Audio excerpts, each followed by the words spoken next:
Hey-o. Yeah. Live from Vanguard's quiet meditation room / investor engagement office. I think we know who's winning. I thought they made it a lactation room. It's an all-new, wacky Wednesday edition of Business Pants featuring analyst whole Matt Moscardi on today's Bob Iger branded boomerang collection. Oh, look, Boomerang. Oh, Bob Iger's a good boomer. Called March 4th, 2026, the Who Do You Blame game. Yay! The game nobody ever asked for. Our show today is being sponsored by Free Float Analytics, the only platform measuring board power connection performance for free. Actually, someone did ask for kind of one today, didn't they? Didn't someone ask you for one? Yeah, so the great Nell Minnow actually forwarded a reporter to us. And they were asking questions about one of the companies we're going to cover today. Yeah, they said, who do you blame, basically? They basically said, who do you blame? And that said, the reporter was from the Washington Post, and I almost sent my condolences. I thought they'd fallen into the ocean. Unfortunately, yeah. So we'll get to that later. You ready for this? Yeah, let's. I've only got one. You're driving this ship today. I got. Let's just start. Let's go. We don't have music for this, do we? No, there's no music. In no particular order, let's start with Broadcom. Broadcom CEO pay soars. God, they've used that word a lot this year. Soars, spikes, bumps, all kinds of tickles, dumb words like that. Tickles soars to $205 million after AI-fueled rally. Ugh, I hate the idea of an AI-fueled rally. I don't like any kind of rallies. Yeah, you're anti-rally, yeah. All right, so who do you blame? I got some curveballs. Let's start with a curveball. Oh. Do you blame the workers? What? The median compensation for their employees is $378,000. So maybe they're just too happy to care, right? Although some pricey workers. The thing I hate about these CEO pay ratios is that when you look at the details, they do a pretty good job excluding really low-paying workers who don't work in the United States. They all do it. So I wonder what the real total is here. They describe it as if there's some system to it, but mostly it's like we don't pay them a lot, so we're going to exclude them. Yeah, but I don't usually the CEO pay ratio is still 543 to 1. But I thought let's start with a curveball here. Maybe the workers just they don't care about runaway greed anymore. Maybe they don't want to check their CEO because they're getting paid cash money. You know. Okay, right, I'm not sure I'm not gonna bite on that. I don't think. How about the completely non-independent board chair Henry Samueli, who was called independent, despite the fact that he owns $27 billion of Broadcom stock? I had to check that many times. A B. You said billion. Yeah, I even if my math is wrong and it's 2.7, but it's still a lot. But I think it's $27 billion of Broadcom stock. Now, he's been a director since 2016. He's been the chair since 2018. He's a former executive of the company. He was the chief technical officer, and he co-founded Broadcom in 1991. Somehow he's the independent chair, but he might have a lot of say in this pay. So this is the amazing thing about listing exchanges and how dopey literally everything they say is, because they set the independent standard. In case you don't know, listener, and I do mean singular, the independent standard for a director on a board is not even I'm related to them. It is they live in my house. That's basically the independent standard. Yeah. There is some loose standard about relations and spouses and living in your house. If you Nancy Kilgore at Netflix is a perfect example of this. She was with Netflix for 20 years, retired, sits on the board under her boss, Reed Hastings, and after a few years is considered independent as a director. That's the same thing here. That's ridiculous. That's a joke. Do you blame... It is funny that Anyway, it's funny just seeing them that the board has called him independent. I'm looking at it in the proxy right now. Do you blame compensation committee chair Harry Yu? Okay, so he was That's a fake person, isn't it? Harry Yu? Harry. It's not Harry follicles. Yeah, like covered in it's actually hairy. We don't get a lot of Harrys in our database. Harry Yu. Now, he had more votes against him at the last meeting than all other 8 directors combined. He had 337 million votes against. The other 8 got 253 million against. So shareholders don't like this dude. And he is annoyingly preoccupied. I have a list here in the show notes. I can't read it all, but he's the chair of Rain Enhancement Technologies. He's executive chair of Berto Acquisition. He's interim CEO. He's CFO there. He's chairman there. He used to be vice chair there. Blah, blah, blah, blah, blah. He's just so preoccupied that, maybe he doesn't care. Maybe he's just doing whatever he has to do. Yeah. Or maybe the multiple executives and ex-executives on the board just make the choice and he's the scapegoat because he's the chair of the committee. Well, that's your job because you're playing who do you blame game. Finally, do you blame just blame the CEO, Hock Tan? I mean, although if you use his middle initials E, it's Hockey Tan. Hockey Tan. I've never seen a hockey player with a tan. I mean, it's hard enough to find a black hockey player, let alone one with a tan. I mean, they're all from Canada. Is Hock Tan the CEO and a founder, or is he just the CEO? I could look that up because the chair is the co-founder. So maybe No, I actually don't think Hock Tan is the. I mean, according to the most recent. Now, this is still in sort of beta production. It's Henry Samueli and Henry Nicholas III. Yes, and Nicholas III is not on the board. In fact, the free float data says Samueli has 69% of the influence on this board. It's a totalitarian company. Hock Tan's only got 14% influence. Well, when you own $27 billion of shares, right? I mean, does anything else matter? I'm pretty sure it doesn't matter. I'm pretty sure the only person that it could possibly be is the completely independent Henry Samueli. That's the only person that we can blame. That's who you blame. There's no compensation committee chair. There is no CEO. There's the guy that owns all the stock and tells you what to do. So that's who you're blaming. That's who I'm blaming. I promise you, and it'll never happen, so this promise is completely empty. If I ever make $205.3 million, right? Yeah. And, you could be a part of that because you work at the same company, so you might help me make that. I occasionally do, yeah. I am going to announce on that very same day, because, I mean, this is embarrassing to me. A very same day, I'm going to give at least half to, like, the local homeless shelter. So Hock Tan, come on. Just, I mean...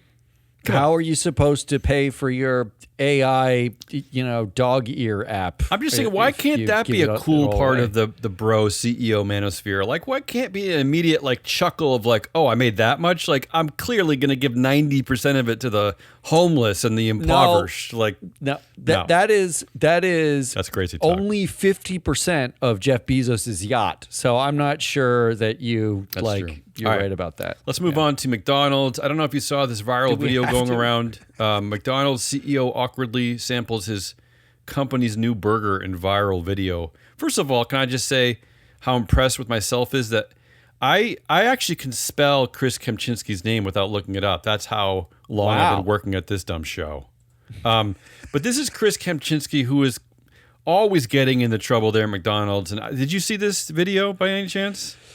I try when I see McDonald's and video together. I usually close my eyes. The gist of it is, and you really can't blame the man, is that he was promoting a new burger. Do they need new burgers? I don't even know why. Just have a hamburger and a cheeseburger and just end your stupid menu. But he picked up the new burger. He went to take a bite, showing off how great it is, and he barely could take a nibble. He was disgusted by it. Clearly, he wasn't. I mean, it was actually Did pretty you watch funny. it? Yeah, it's pretty funny. It's pretty stupid.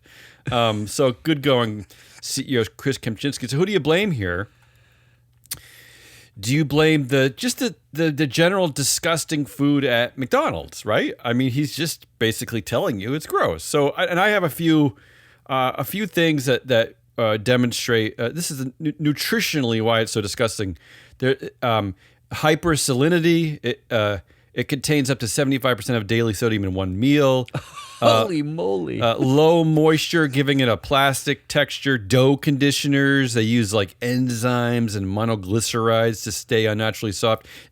Insulin. It gives insulin spikes. It's added sugars. I could keep going. You don't need me to keep going. You know how disgusting. It's not food. It's frankenfood. I don't know what it is, but But did you see the bun? The bun looks like a bagel. Yeah. Like, so well, it's because of those delicious dough conditioners. So that's the first blame. Do you blame? Yeah, go ahead. I'm watching him take the bite. Oh my God!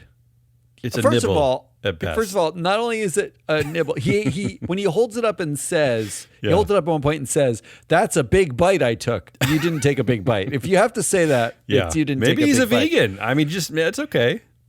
Second of all, when you look at Chris Kempczinski, like he's never had he red is meat. way too small. He's very thin. Yeah, he's a thin. He looks like a vegan. Waifish man. He looks like my brother.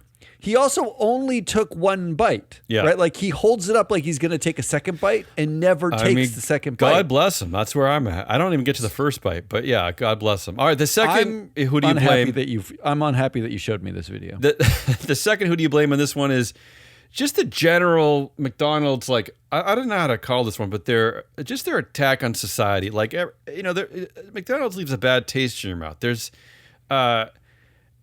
this stigma behind like the factory farming of the meat. There's this disposable culture of food. I could go on and on here. I don't want to turn this into a political thing against McDonald's, but maybe he's just reacting to all the ways that McDonald's attacks our stakeholders, right? Maybe he's just like admitting. I'm going to say no. Okay. I'm going to say that's not even an option. All right. The third option, who do you blame? And again, this is such a long list that I don't. Maybe we should put this up somewhere. Maybe we can put it in the next zine. But I'm calling this one the controversial stain of CEO Chris Kempczinski. There's so much this guy's been involved with. I cannot believe he's kept his job.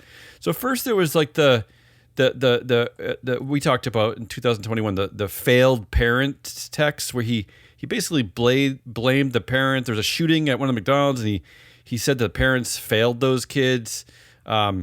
He told black executives that numbers don't matter when confronted with the decline of black leadership from 42 to 7 executives. He had a $10 billion settlement with Byron Allen, settled a massive racial stereotyping lawsuit regarding the company's refusal to contract with black-owned media. It really goes on and on and on. He quietly removed DEI goals from executive bonuses. He just recently he had a tough love comment to telling workers nobody cares about your careers as much as you do. Yeah, I remember that. Yeah. Mm-hmm. He's got. Do you want me to keep going? He has a 1,200 to 1 CEO pay ratio. There are franchise owner revolts because he was raising prices. There's ongoing criticism for failing to dismantle the boys' club atmosphere inherited from predecessor Steve Easterbrook. I mean, really, there's a huge list. It's just a lot of weird Chris Kempczinski stains. That's the third. Who do you blame? And finally, do you just blame an old-fashioned, really like one of the bedrocks of our database, Free Flow Analytics, lead independent director Miles White, who's been there since 2009.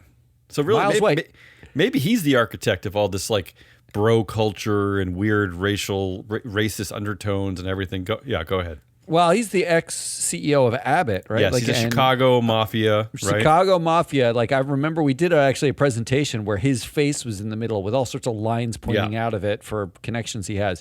But you did leave off a different director that I do want to point out. Yeah, you're always welcome to put a ad hoc entry here. Go ahead. So this director is on the Corporate Responsibility Committee, the Executive Committee, and the Governance Committee. Go ahead.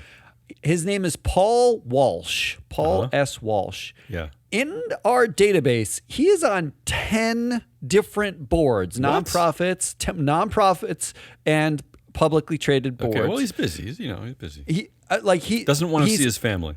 He's actively on 3, but he's been on 10 in the last 7 years. Right. So, like, a lot of boards. He's important. He's 45% connected. He's as connected as Kempczinski is to all these directors. He and Kempczinski are two of the most connected directors on this board. And he's only got 8% influence, but Wait, is this the guy? Because I was going to put this guy kind of as a joke, but I'm glad. Is this the guy who runs the luxury car company? Yes. Okay. That is the guy. Right? He runs McLaren. What is he even doing on this board? What is he doing on this board? I don't know.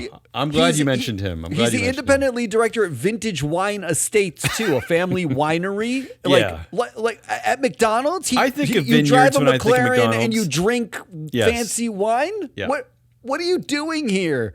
You clearly have like no place on this board. I don't get him. Yeah, go ahead. Except that everyone knows who you are. That's your only place here. So you're the yes vote. You're like a big yes vote that allows Chris Kempczinski to like uncomfortably eat his own food. This one's hard for me because it's not the attack on society. It's not the controversial stain, although I do like that. That sounds like a ketchup stain. Miles White is just kind of, like a run-of-the-mill, who do you blame? The disgusting food or Paul Walsh would be my two options for real. Can I tell you this great quote about Paul Walsh I just found? This is from the Times in the UK. They describe Paul Walsh as a tall, paunchy, balding, and thick-set with a burly confidence that exudes from every pore, whose blokish humor masks a fiercely competitive nature. He sounds like a jerk, honestly. Well, on top of having the current executive chair of McLaren Group, a private luxury auto car. I mean, we know what a McLaren is. You also have Jim Farley Jr., who's the CEO of Ford, on this board. Yeah, what is with McDonald's and cars? To be fair, he just joined like a couple weeks ago. I don't know if you can blame him. But why do we need another car executive? Don't. Absolutely don't. We needed zero to begin with. Who are you blaming now here? We've got Come on. two. Who are you blaming? I'm going to blame the food. Yeah. The food is horrible. I give Chris Kempczinski credit. He's telling you, this stuff isn't great. I mean, you're better off. I know prices His face is telling I you know that, prices that's for are up sure. everywhere, especially beef, but you're better off going to the supermarket, get a lean turkey or something, get some nice whole wheat bread. That's what he's telling you. He's telling you, people, take care of yourselves, right? He cares. Isn't that what he's saying? Get some fiber, get some lean protein. All right, let's move on. Stupid show. All right.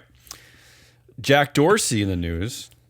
Oh, no. Is this the firing? This is the firing, isn't it? What was really behind Jack Dorsey laying off nearly half of Block's staff? What was behind it? The guy who owns 43% of the vote wasn't enough to be the one behind it? This is from The Guardian. We covered this story on last week's Friday show, but The Guardian had a piece out saying that basically suggesting that the AI excuse is bullshit. And you have to agree with that because there's no way you can assess the effects of AI within 4 months. You can't. You just can't understand how it's going to affect your labor force, how it's going to affect your 5-year, 10-year plan.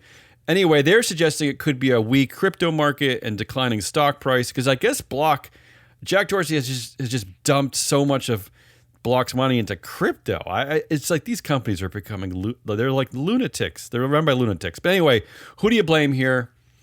Do you blame, of course, co-founder and CEO and chair? Yeah, that's right. Yeah. Do we have to go farther? Jack Dorsey, 46% influence, 41% of the voting power. I love that. I saw in their corporate governance guidelines, it's the board's duty to oversee senior management. Oh yeah, in the competent and ethical operation of the company, and yet Jack Dorsey is the one who is running the board. What a crock! What a crock! That makes sense. I also like that. I found a corporate CSR report where the second thing they're showing off is that gender diversity, that their big thing, that the reason why they started the company is basically to get rid of inequality, right? Yeah, they're doing it across the world, right? Good, done. And the benchmark that they say that they reference for gender diversity is a full 50% of representation for women. Despite that, The board is only 30% women with 5% total influence, and the leadership at Block is only 27% women. So they can't even do it at their own dumb company, all right? And they want to make equality. Anyway, I thought that was an They wrote aside. that down? Did they actually write that down? That's in their CSR report, yeah. That's nice. Do you blame fellow co-founder and director James McKelvey? We can't forget about him because he actually has 35% of influence, 10% of voting power. You know, maybe he's the one pushing Jack to do awful things, right? Maybe it's James? No. Okay, how about this weird one? Do you blame the classified board structure, just the structure itself, because, you know, it's insulating shareholders from having a say, even though having a say on the less than 50% vote that they have. All right, let's move on. Do you blame the Class B shares, which are somehow worth 10 votes per share, and the co-founders control 99.6% of those shares? In fact, without those shares, without that 10 votes per share, they actually the 2025 equity incentive plan actually would have lost. It would have lost the vote. It was a management vote. It would have lost without Jack and James's vote. So do you blame the Class B shares, or finally, how about just blaming Jay-Z? He's on the board, rapper Jay-Z. I like the last one. Who do you blame? Wow. Who do you blame for the 40% layoffs at Block? If you're asking me who to blame, it's Jack Dorsey. There's no question. But if you're asking sort of like the National Legal Policy Center, it's Jay-Z, isn't it? Like, isn't just it? because he's black? He's a black man who, like, how much, does he know about DEI Bitcoin hire. and technology, right? Yeah. Isn't he just a DEI hire? Suppose, to have a famous person? So, sure. But I'm going to go with Jack Dorsey, so which is the only and correct answer. Fine. Let's move on to the one that was, I don't know if it was requested, but you threw this in late. This is from the Washington Post that wanted to know a little bit more about the Geo Group leadership transition. First of all, I will say this for the reporter at the Washington Post, that I can understand reaching out, because there's just it's impossible to find anything about this company. Like there were no news stories. There's nothing about this. I don't really know why, but let's just get to it. So the background here is less than a month ago, CEO David Donahue stepped down, despite the fact that he has only been CEO for just over a year, right? He suddenly steps down. And with this, you could tell that they wanted to push him out, and he probably didn't want to leave, because they're also giving him $104,000 per month consulting agreement through February of 2028. So that's a lot of money and then he's getting full health benefits. All of his unvested stock will continue to vest. So they're making sure he's taken care of. That's all I'm going to say. Also, how does it, like, the consultant arrangements are usually 1 year arrangements. This is and 2 not years. 2 year arrangements. Because he's probably pissed. He's embarrassed. My guess is his contract actually runs roughly until the end of those 2 years. Look, the hyper speculation would be, because they don't report any of this. They just say he's decided to retire, right? God forbid you report, yeah. So they don't say anything else. But the speculative view would be they're roughly paying him the $100,000 per month is about $1.3 or $4 million a year. That was his base salary when he was pushed out. He gets to keep all his options, continues to vest, and they continue to vest, and it runs roughly through the time he would have been out of the company, out of the contract anyway. Doesn't it seem like they're just quietly, like it's like the way we could fire you without having it be a big thing? Yeah, they're putting him on paying you. They're putting him on the bench and sending you home. Right? He also gets like reimbursed travel expenses and there's perks in there that are ridiculous. So who's taking over is, and this is the boomerang reference from earlier in the show, is Geo's founder and executive chair and former CEO, George Zoley. Okay, so he's taking over. He's getting to your point, getting $1.2 million in salary, with annual bonus and equity. So who do you blame? Right? We got a boomerang CEO at Geo Group. David Donahue lasts about 13 months. Do you blame the Geo Group emperor? So we'll start right at the top, George C. Zolli, with a massive, I don't know if I've seen a number this high. It's been a while.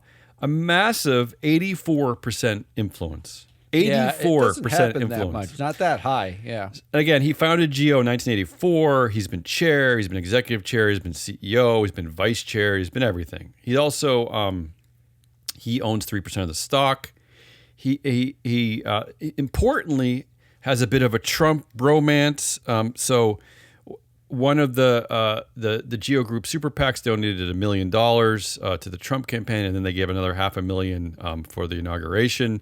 Pam Bondi, the current attorney general, was a former lobbyist for the Geo Group. So there's been an incredible economic opportunity for Geo Group because, unfortunately, because of ICE. So Geo Group reported last month a record $254 million in profit last year, 700% increase over 2024, driven by the contracts with the Trump administration with ICE.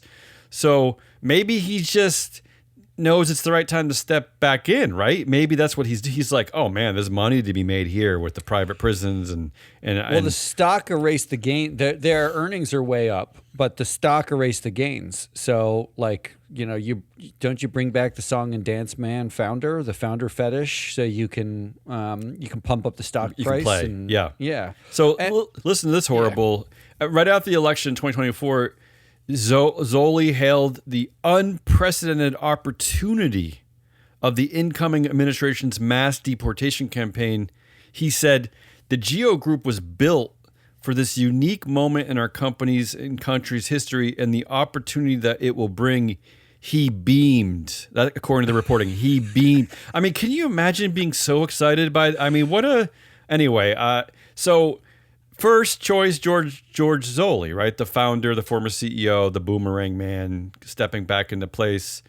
Or I have some other options. Do you blame the top four sleepy institutional investors? They control 34% of the vote, but they seem pretty passive. That's BlackRock, Vanguard, Wolf Hill, and Fidelity. You could blame them, right? I don't know Wolf Hill. They're Wolf Hill Capital Management owns 5.5% of the vote. They're a new player. How about this? Do you blame the CEO clown car that has been driving around the track at Geo since 2021 when Zolli first stepped down? And the clown car might be the way to keep Zolli just perpetually powerful, right? So first it was Jose Gordo. He took over in 2021, lasted for a couple of years. He was also a member of the board. And remember, Zolli stayed as chair. But then let's listen to this. This gets a little intriguing after this. Brian Evans, he only lasted a year. He stepped down in 2024. He was not a director. So George Zolli prevented Brian Evans from being on the board. So George Zolli controlled that board's executive chair, the only executive on that board. And then J. David Donahue took over in 2025. Again, he lasted about a year. Also not a director. I mean, Zolli was clearly using the CEO clown car so that he could step in at any moment. No power. Yeah, but it's a complete power. So really, the Washington Post report doesn't really have to ask because there was an intentional power vacuum set up here, and there was a clown car. In fact, do you know how rare it is, despite the fact that I shout about it every day, that I don't want any CEOs on boards? Do you know how rare it is that 2 consecutive CEOs were not even on the board? I don't think it's ever happened in the history of America. Is Zolli basically prison Iger? Yes. I mean, he's just what a hanging great around. thing to be. Yeah, basically, yes.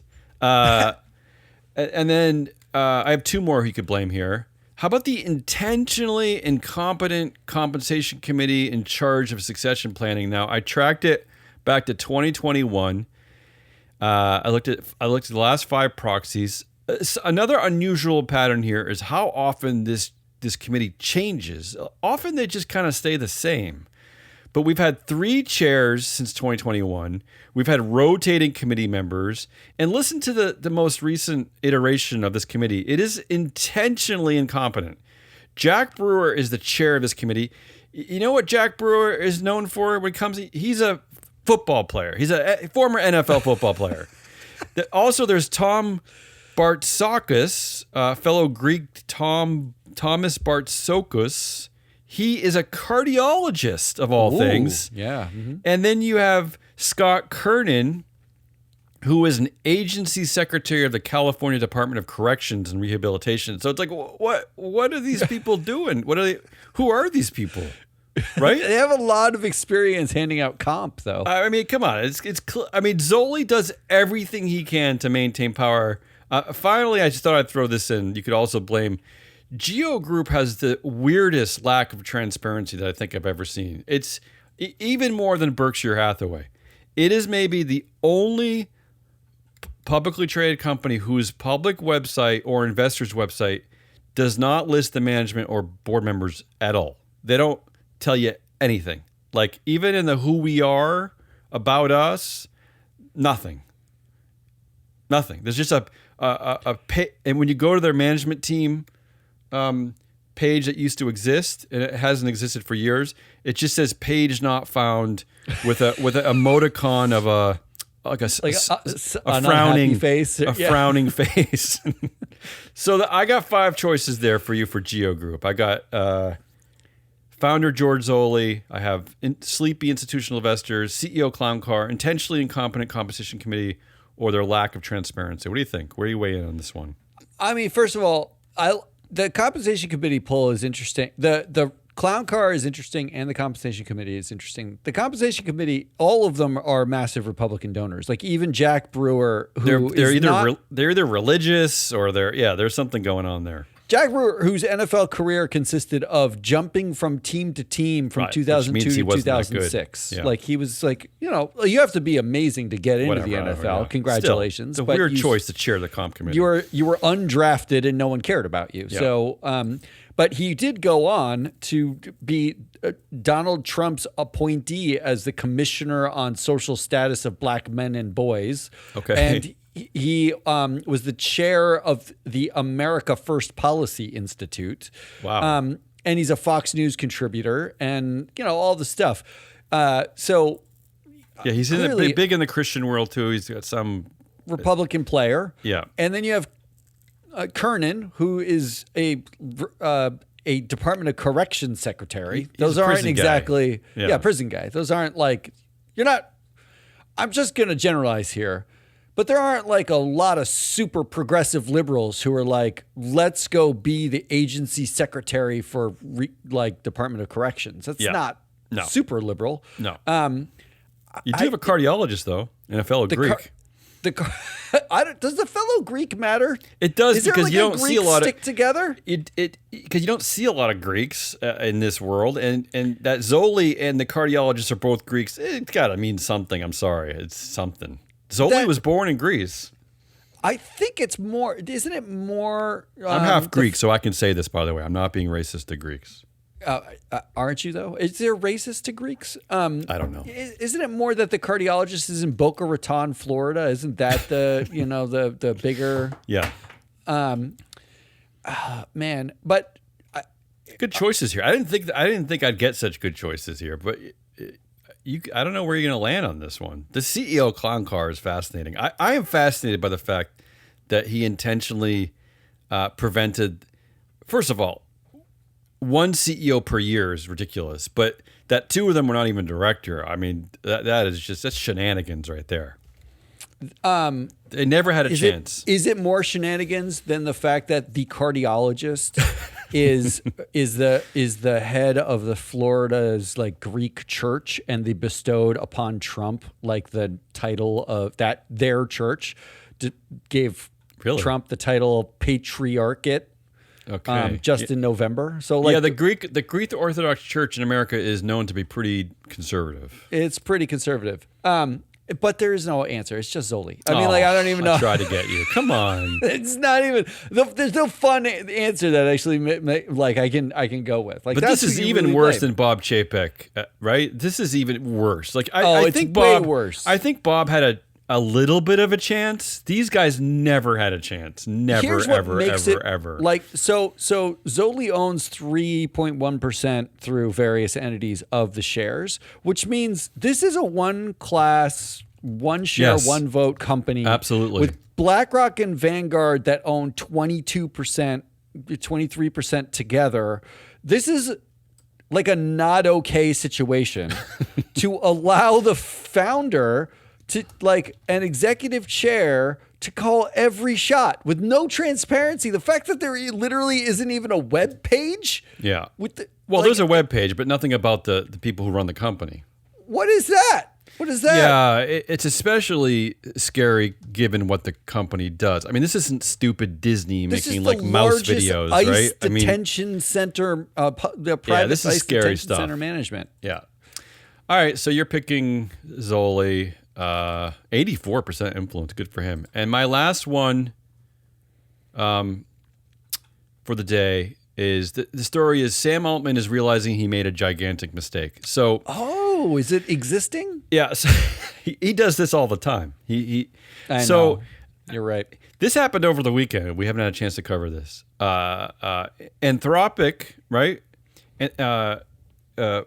What do they make? Perplex? No. What do they do? What's their Claude? They're Claude, right? Yeah. So they and this is a big deal because they stood up against the government. They basically told the Department of. This article calls it the Department of Defense. It's not the Department of Defense anymore. Unfortunately, it's the Department of War, which is a good name, I guess, because the Department of Attacking. They're horribly starting wars everywhere. But CEO Dario, I'm just gonna call him Dario because I don't know how to pronounce his last name still. He stood up against Pete Hegseth, and what happened? The Anthropic app became the number 1 app on Apple overnight. So good for him. Good play. See Target. You hear what's going on, Target? You're reading the tea leaves here. But then what happened over the weekend? Sam Altman stepped in. He immediately signed a contract with the Pentagon, basically saying, like, I'll do it. Yeah, do whatever. Bomb whatever. Do whatever. Who cares? I mean, this guy is a joke. So now he's like on a little bit of a apology tour. He's saying that we shouldn't have rushed into this deal, and he's in damage control mode. You moron. I mean, this is exactly why they tried to fire Sam Altman a few years ago, because he does irrational things against the mission of the company without, he doesn't like go to remember one of the things was that his communication with the board was terrible and he would lie to the board. He's doing crap like this. I mean, why is he rushing into such a big decision? Like, why is it happening over the weekend in between two of our dumb podcasts? How could it go that quickly? How? Not to mention that the reason why they're actually renegotiating the contract or trying to, and the reason why they're trying to renegotiate it is they're saying it was sloppy. My guess is because he's embarrassed. Like it's not only was it like horrible optically to like immediately rush in and say we'll bomb whatever, especially because you had 3 or 4 weeks of Anthropic saying that we the things that we're asking for are like, you can't just kill someone without a person involved, right? Mm-hmm. Like you can't have the AI kill somebody. What it looks like is Sam Altman rushed in and said, we'll let the AI kill somebody. Yeah, right? Like that's the only thing. And then the government announced a war against Iran without congressional approval, and Sam Altman was like, later. Whoops. He was like, uh-oh, like what have I done?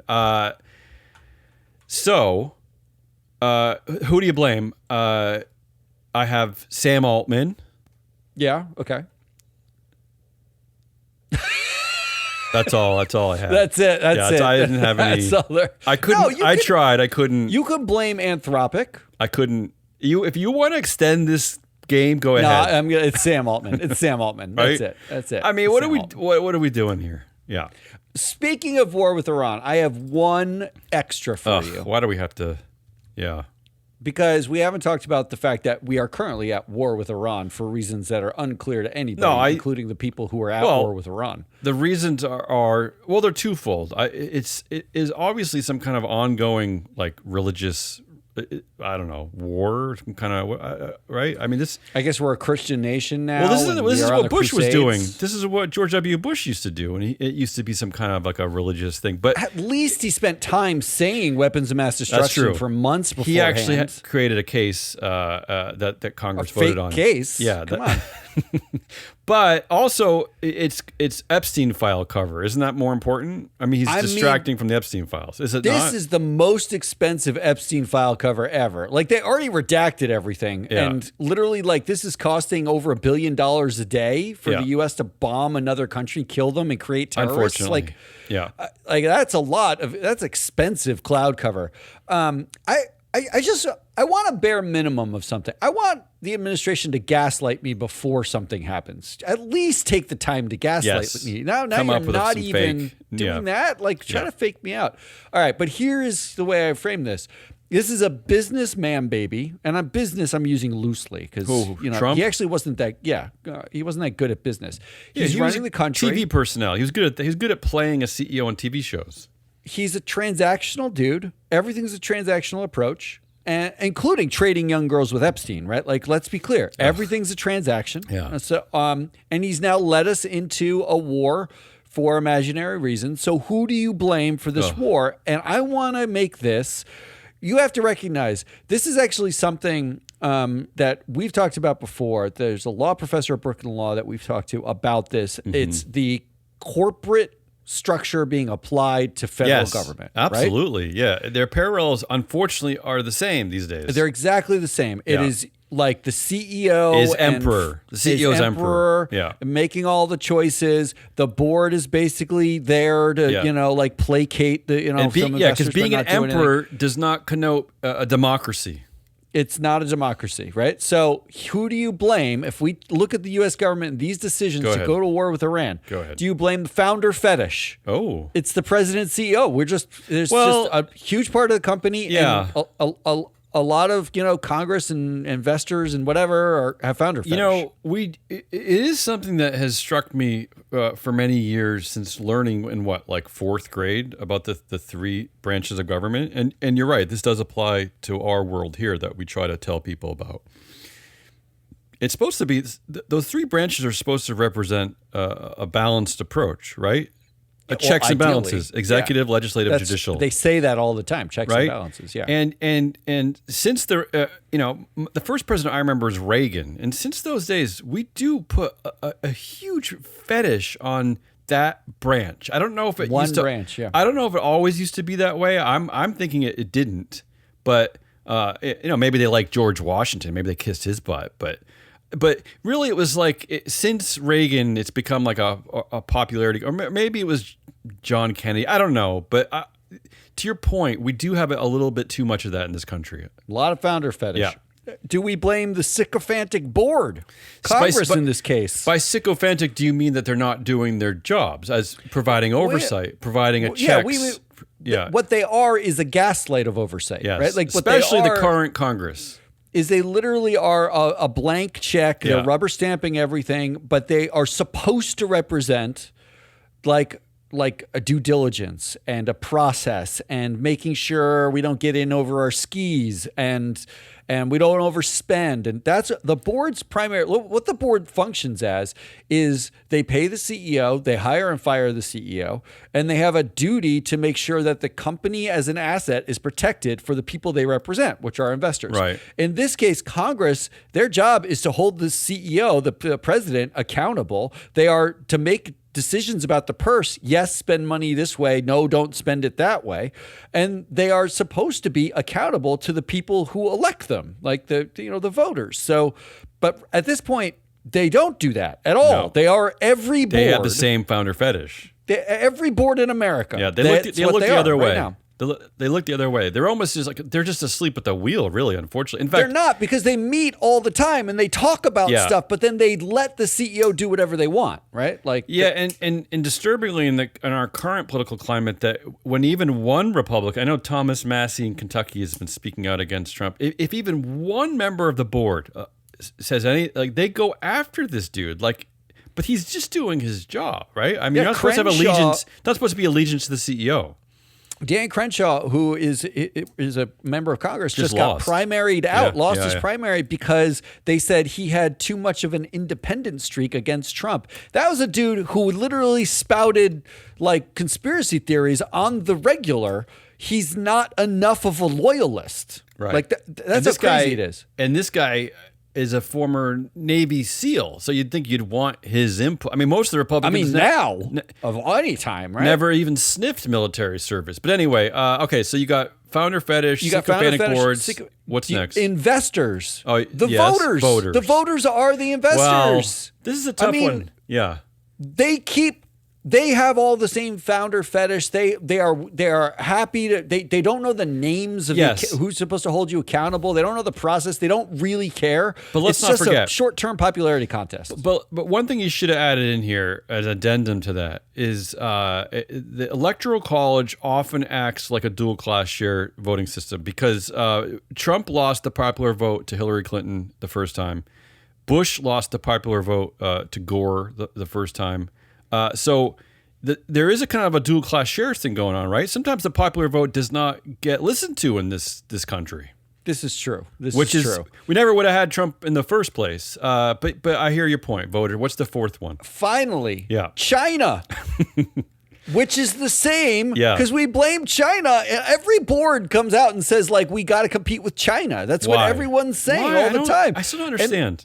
And the administration, what are they worried about? They're constantly worried about China, China's influence in Iran, China's like AI, China's technology. When was the last time China started a war even? I don't even know. I mean, against Taiwan, they're going to. Okay, but that's not even yet, and maybe they will. That's not even yet. Oh, Hong Kong. I'm just saying, compared to the U.S. I'm just saying. Compared to even to Trump, it's been Venezuela, it's been bombed Nigeria. We're on our way to Greenland, now Iran. He's threatening Cuba. He's threatening Greenland. He's threatening Canada. That's the guy who wanted the Nobel Peace Prize. Like that's the Peace Prize guy. So those are your options: founder fetish, sycophantic boards, investors, or China. I want to blame China because I want to be like Zuck, like your T-shirt. I haven't heard them talk about China a lot recently. I mean, the voters, but there's something to be said about what I was talking about. There is a dual class system here and there's so much voter suppression that I firmly believe that if we were like Australia and it was the vote was mandatory, I don't think Trump would ever win an election. I think it's impossible. But I don't know. I don't know that for a fact. The board's been a problem. The Supreme Court and the Congress has really, of course, let us down. I mean, talk about all the rubber stamping coming out of the judicial branch too. I mean, the only thing they has stood up against was the tariffs, and he's already set new tariffs. Yeah. So I mean, obviously, yeah. But I have to go on the easy one here. We have a massive founder fetish problem in this country. And you're right. The parallels with the corporations is scary. Yeah, we're anointing people to run our society, whether it's the Zucks, the Musks, the Trumps, and we really didn't have much say in it. I mean, honestly, I mean, the scary part is in the alternative democracy, in the corporate democracy, we're at 96% approval of every director, which means if the federal democracy inches towards that. Well, that's probably what the Republican Congress probably is, right? That's basically like your vote doesn't matter because everyone who the CEO wants to get in gets in at mass approval. That's it. Yeah. That's it. Let's not forget that the reason why Nixon resigned in the first place is that he had lost most of the people in his own party. Like most of the senators and Congress people were like, "No, we're not going to support you if you get impeached." Like, yeah, no one had founder fetish about Nixon, I suppose. well, I'm just saying in general, like we have veer, and I think this parallels with the absurd rise of the CEO pay ratio and CEO pay in general. Is we have gone nuts with founder fetish and this CEO fetish, celebrity fetish, whatever. We're just gone crazy with idols. Like we idolize these weirdos. I just wish it was foot fetish instead of celebrity. Ugh, I don't want fetish. that. All right, would be better. Can we end this? That's all we got. That's the too blame much as game. usual. That's Hazelnut Rollins. I hope the Washington Post was listening because we figured it out for you. They were not. I'm your analyst, Matt Moscardi. We are free float. Come back on Friday when we wrap up the week. Next week, we are gone. Oh, where are we going? No early shows. We're going to the CII, the Council of Institutional Investors, their spring conference in Washington, And you know what's DC. awful? It's awful. It's going to be warm. I don't want. It's going to be really warm. I don't like that. I love it. There's a lot I don't like. That's one of the things. And we're going to do a show live in front of CII. We're going to record it, and we're going to put that show out. I don't like that separately either. for Proxy I don't want people Countdown. looking That's at our me. other show. Proxy Countdown. We're just going to pretend they're not there. Like, pretend they're all naked and not there. I'm going to be sweaty. That's it. Until Friday. Goodbye.